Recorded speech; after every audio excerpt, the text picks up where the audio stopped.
Home YouTube channel subscribe பண்ணிக்கலனா உடனே subscribe பண்ணிக்கோங்க. பக்கத்துல இருக்க பெல் பட்டனை கிளிக் பண்ணிக்கோங்க. அப்பதான் நாங்க போடுற வீடியோஸ் உங்களுக்கு உடனுக்குடனே அப்டேட் ஆகும்.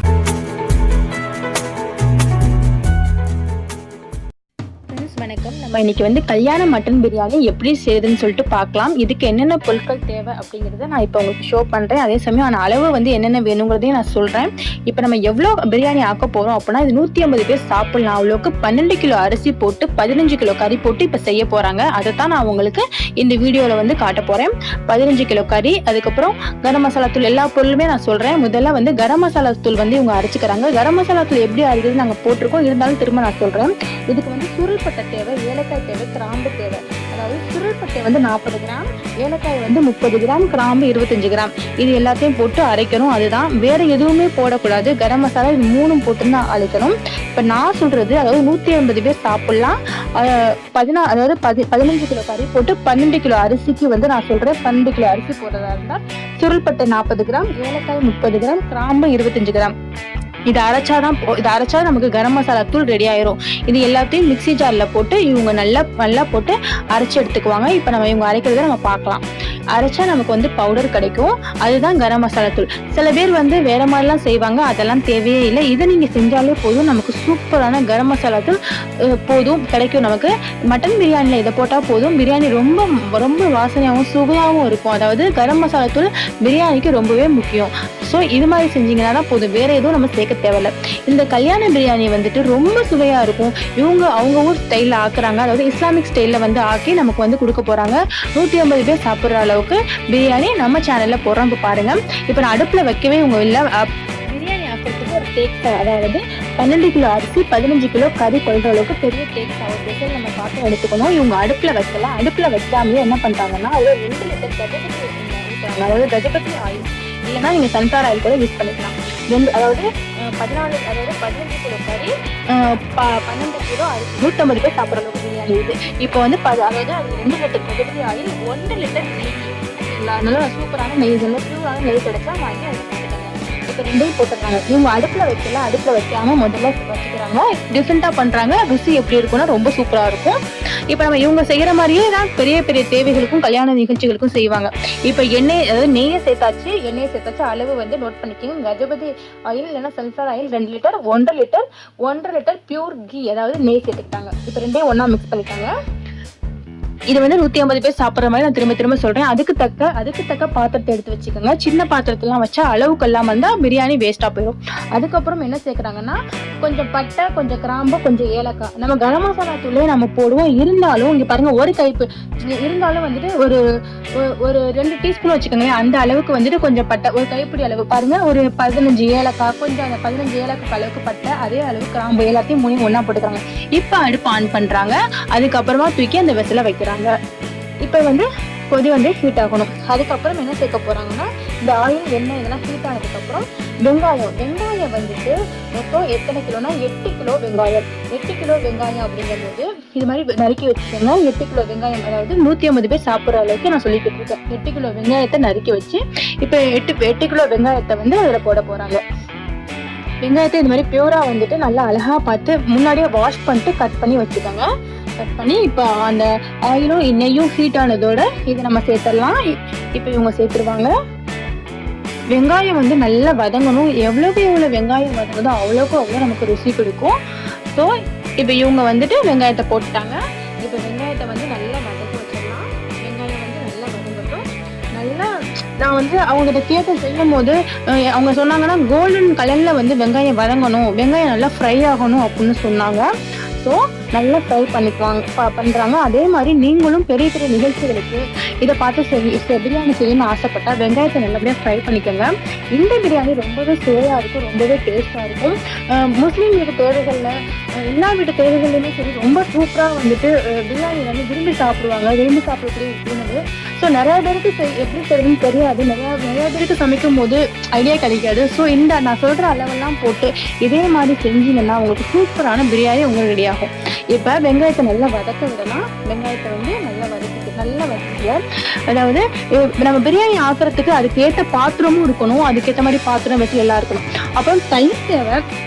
தயிர் எவ்வளோனா, தயிர் வந்து 3 லிட்டர் தயிர், கெட்டியான தயிர் எடுத்து வச்சுக்கோங்க. பிரியாணிக்கு வந்து தயிர் ரொம்ப முக்கியமான தேவையான ஒன்று. 3 லிட்டர் தயிர் நாங்கள் வாங்கி வச்சுருக்கோம். நல்லா கெட்டியான தயிராக வாங்கி வச்சுக்கோங்க. தண்ணி தயிராக இருந்தால் நல்லா இருக்காது. ஸோ கெட்டியான தயிராக வாங்கி வச்சுக்கோங்க. இப்போ வெங்காயத்தை வந்துட்டு அப்பப்போ ஃப்ரை பண்ணிக்கிறாங்க, வதக்கிக்கிறாங்க. இப்போ வந்து கோல்டன் ஃப்ரை வந்துருச்சு. அதுக்கப்புறம் இஞ்சி பூண்டு பேஸ்ட் அவங்க சேர்க்குறாங்க. அதாவது இஞ்சி பூண்டு பேஸ்ட் எவ்வளோனா, இஞ்சி 1.5 கிலோ, பூண்டு 1.5 கிலோ, ரெண்டையும் வாங்கி டோட்டலாக 3 கிலோ அரைச்சிக்கிறாங்க.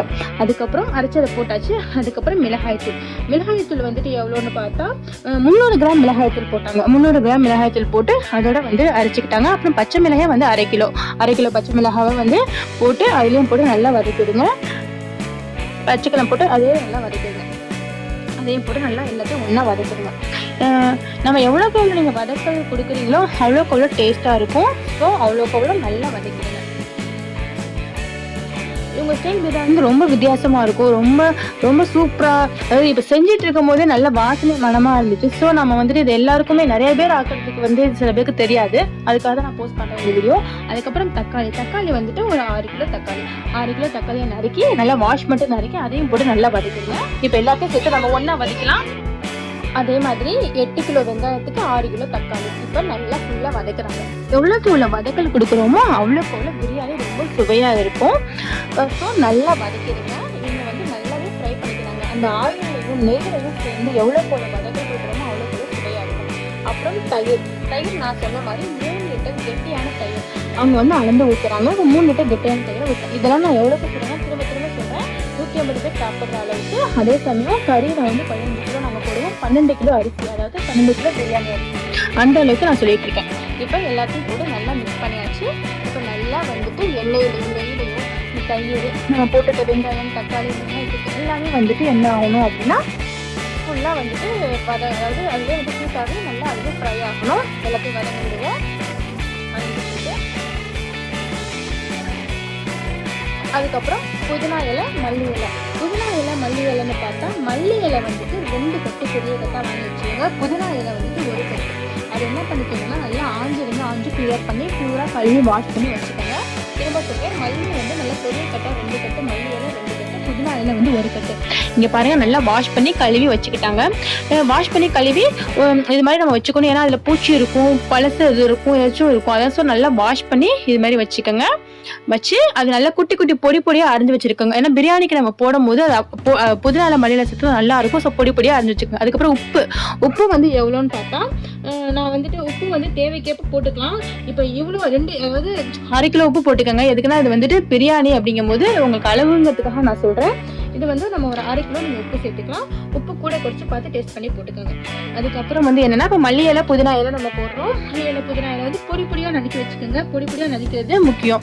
ஸோ பொடியாக நறுக்கி வச்சுக்கோங்க. இப்போ நான் உப்பு வந்து நான் அளவு சொன்னேன். அதாவது 150 பேர் சாப்பிட போடுறது அப்படின்னு சொல்லும் போது 2 பேக்கெட் உப்பு போடலாம். அதாவது 1/2 கிலோ பேக்கெட்டில் வந்து 2 பேக்கெட் சேர்க்கலாம். நீங்கள் உப்பு போட்டு டேஸ்ட் பண்ணி பார்த்துக்கோங்க. இப்போ எல்லாத்தையும் போட்டு நல்லாவே இது பண்ணிக்கோங்க.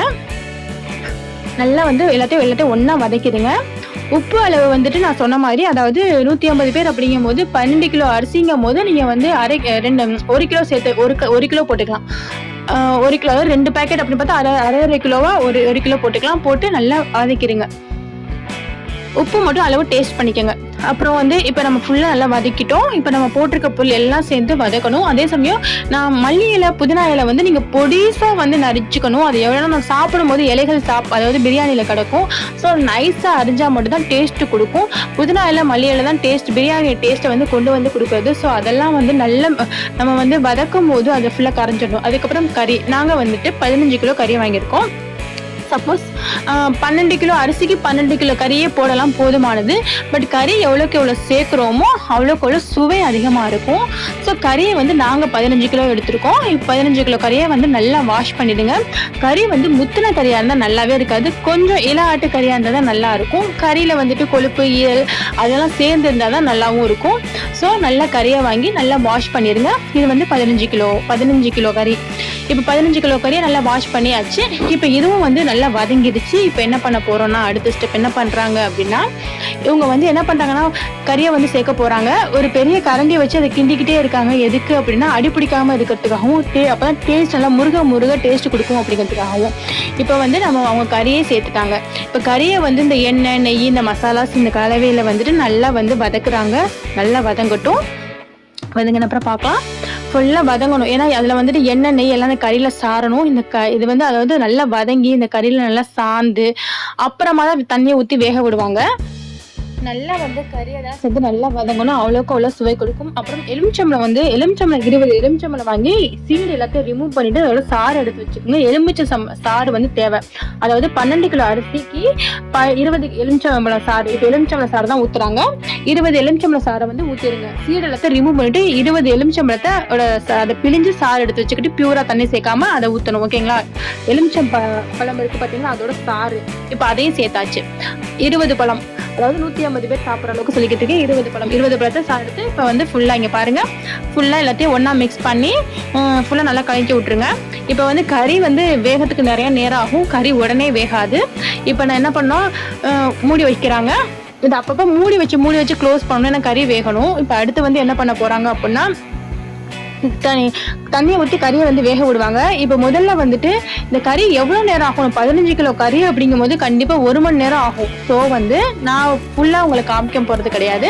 நான் கறி வெந்ததுக்கப்புறம் நான் காமிக்கிறேன். இருந்தாலும் அப்பப்போ உங்களுக்கு வெளியில் காமிக்கிறேன். கறி வேகிற வரைக்கும் நல்லா வேகட்டும். கறி வெந்ததுக்கப்புறம் தான் நம்ம அரிசி சேர்க்கணும்.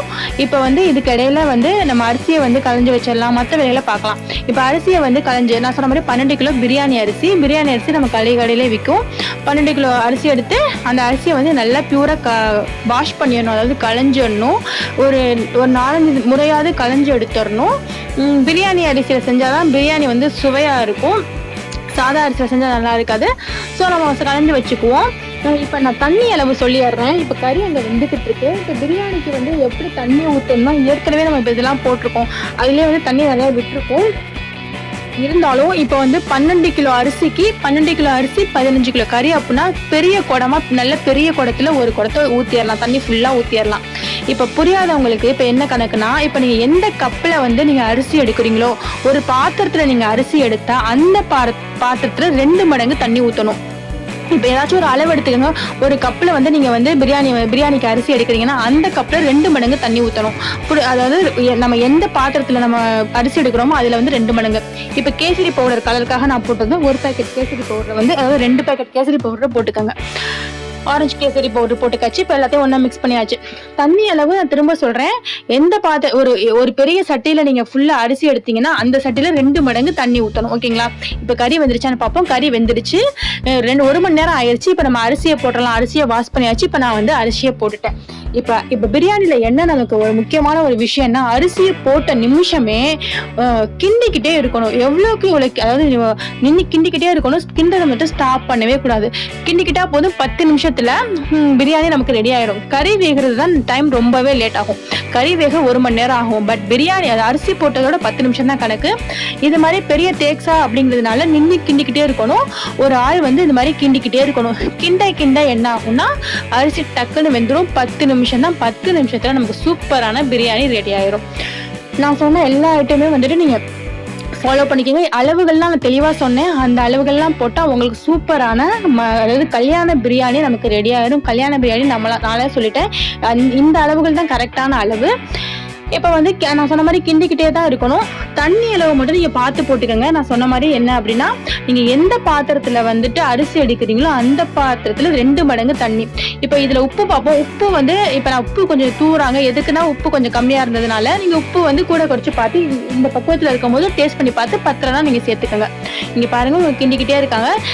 எதுக்கு கிண்டுறாங்க அப்படின்னா அப்போ தான் வந்து அடி பிடிக்காமல் இருக்கும், உடனே ரெடி ஆயிரும், இல்லைன்னா பிடிச்சி போயிடும் அப்படின்னு சொன்னாங்க. ஸோ கிண்டிகிட்டே இருக்காங்க. நல்ல மனமா இருக்கு. கறியெல்லாம் வெந்துருச்சு. கறி வேகிறதுக்கு தான் 1 மணி நேரம் ஆச்சு. அதை வந்து 1 மணி நேரம் கழிச்சு அதுக்கப்புறம் பிரியாணி வந்து அரிசியை போட்டாச்சு.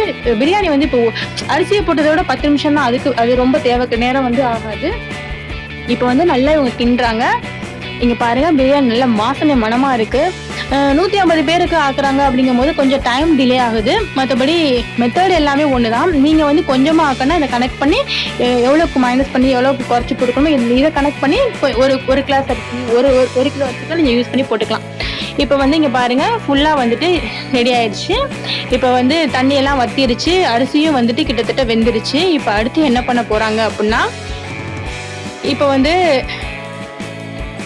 அந்த அரிசியை வச்சு கிண்டிக்கிட்டே இருக்காங்க. அது வந்து அப்பதான் அடிப்பிடிக்காம இருக்கணும் அப்படிங்கிறதுக்காக ஒரு ஆள் நின்று அந்த அம்மா வந்து கிண்டிட்டே இருந்தாங்க. இங்க பாருங்க இது மாதிரி கிண்டிக்கிட்டே இருந்தாங்க. அப்பதான் வந்து பிரியாணி நல்லா வரும் அப்படிங்கிறதுக்காக. இது வந்து தம் பிரியாணி தான். அடுப்பு ஆஃப் பண்ணிட்டு தம் வெயிட் போட்டுருவாங்க. ஏன்னா அப்பதான் நல்லா தம் கட்டி நல்லா சூப்பரா வரும் அப்படிங்கிறதுக்காக. ஓகே, இங்கே பாருங்கள் ஃபுல்லாக நமக்கு ரெடி ஆகிடுச்சு. நல்லா வாசனை மனமாக இருக்குது. பிரியாணி சூப்பராக இருக்குது, பார்க்கறதுக்கு ரொம்ப அழகாக இருக்குது. சாப்பிட்ணும், ரொம்ப டேஸ்ட்டும் கண்டிப்பாக சுவையாக இருக்கும். மோஸ்ட்லி இவங்க செய்கிறது எல்லாமே சுவையாக இருக்கும். இவங்க தான் எங்கள் வீட்டு ஃபங்க்ஷன்ஸ்லாம் செய்ய வருவாங்க. சரி, இதை வீடியோ போஸ்ட் பண்ணுறதுக்கு யூஸ்ஃபுல்லாக இருக்குமே, அந்த அளவெல்லாம் யூஸ்ஃபுல்லாக இருக்குமே அப்படிங்கிறதுக்காக தான் நான் அந்த வீடியோ வந்து எடுத்து போஸ்ட் பண்ணுறேன். இப்போ பிரியாணி வந்து ஃபுல்லாக இது பண்ணிட்டாங்க. இப்போ ஃபைனலாக வந்து என்ன பண்ண போகிறாங்க அப்படின்னா, பிரியாணி வந்து ரெடி ஆயிடுச்சு. இப்போ தம் போடுறது மட்டும்தான். இப்படி ஃபுல்லாக பிரியாணி செட் ஆனதோட இப்போ அடுத்து வந்துட்டு இங்கே பாருங்கள் பிரியாணி நமக்கு ரெடி ஆயிடுச்சு. இப்போ லாஸ்ட்டாக வந்து கொஞ்சம் நெய் சேர்க்குறாங்க. எதுக்குன்னா ஆரம்பத்தில் நான் சொன்ன மாதிரி அவங்க 1.5 லிட்டர் நெய் வந்து சேர்த்தாங்க. இருந்தாலும் இப்போ வந்து கொஞ்சம் நெய் ஜஸ்ட் ஒரு வாசனை மனத்துக்காக கொஞ்சம் நெய் வந்து சேர்க்குறாங்க. இப்போ அந்த நெய்யெல்லாம் வந்து ஒன்றா பெதறி விட்டுறாங்க. இதில் வந்து கிண்டது தான் மெயின். கிண்டுறது வந்து ரொம்ப வலிக்கும். ஸோ ஆள் வந்து கிண்டதை வந்துட்டு கொஞ்சம் நல்ல பாடியாக உள்ளவங்க வந்து அதாவது நல்ல போல்டாக உள்ளவங்க தான் கிண்டணும். ஏன்னா கிண்டி எடுக்கிறது 150 பேர் அப்படின்னு சொல்லும் போது கிண்டுறது வந்து கொஞ்சம் பார்த்து கிண்டணும். ஸோ இங்கே பாருங்கள் ஃபுல்லாக அந்த நெய்யை வந்து மிக்ஸ் பண்ணியாச்சு. இப்போ எல்லாத்தையும் மிக்ஸ் பண்ணிட்டாங்க. இங்கே பாருங்கள் அவ்வளோதான். இப்போ தம் போட போகிறாங்க. மேலாக நெய் இது பண்ணாங்க, அதை மிக்ஸ் பண்ணிட்டாங்க. அவ்வளோதான். இப்போ ஃபுல்லாக வந்துட்டு எல்லாத்தையும் சேமாக வந்து பரப்பி வச்சுட்டு இப்போ தம் போட்டுருவாங்க. அதாவது அடுப்பு ஆஃப் பண்ணிடணும். அடுப்பு ஆஃப் பண்ணிடுங்க. தம் போடும்போது அடுப்பெல்லாம் ஆன் பண்ணக்கூடாது. அவங்க நெய் போடுறதுக்கு முன்னாடியே வந்து அடுப்பு ஆஃப் பண்ணிட்டாங்க. அவ்வளோதான். இங்கே பாருங்க.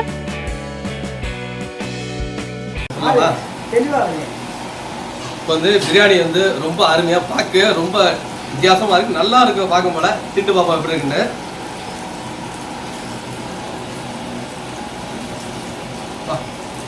சூப்பராக இருக்குது. அப்படின்னா இதில் மசாலாவும் சரி, இதில் போட்டு கறியும் சரி கரெக்டான வேலை போட்டுருக்காங்க. நல்லாவே இருக்கு.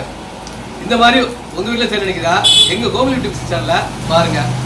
மறந்துடாமல் எங்கள் சேனலுக்கு சப்ஸ்கிரைப் பண்ணுங்கள். இதை பற்றி உங்கள் கமெண்ட் பாக்ஸில் கமெண்ட் பண்ணுங்கள். இந்த வீடியோ பிடிச்சா லைக் பண்ணுங்கள், ஷேர் பண்ணுங்கள். மறந்துடாமல் சப்ஸ்கிரைப் பண்ணுங்கள். தேங்க்யூ.